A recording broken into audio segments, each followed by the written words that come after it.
Hi friends, இன்றைக்கி மருதமலை கோயிலுக்கு போன சீரீஸ் தான் பார்க்க போகிறோம். ஃபஸ்ட்டு போனோடனே மருதமலை முருகர் ஜெகஜோதியாக தெரிஞ்சாது. நிறைய பேர் நடைபாதை நடந்து போயிட்டுருந்தாங்க. நாங்களும் அவங்க கூட சேர்ந்து நடக்க ஸ்டார்ட் பண்ணிட்டோம்.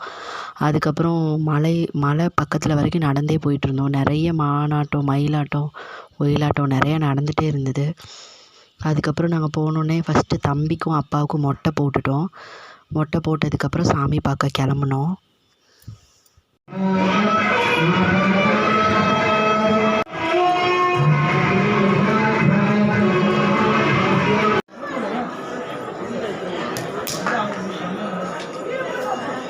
மருதமலை முருகர் ரொம்ப அழகாக இருந்தாங்க. சாமி தரிசனம் ரொம்ப சிறப்பாக பார்த்து முடிச்சுட்டு தீபம் எல்லாம் போட்டுட்டு அதுக்கப்புறம் பிரசாதம் வாங்கி மகி புளியோதரை வேணும்னு சொன்னாங்க. ஸோ பிரசாதம்லாம் வாங்கி சாப்பிட்டுட்டு முருகர் அருளோடு வீட்டுக்கு கிளம்பி வந்துட்டோம்.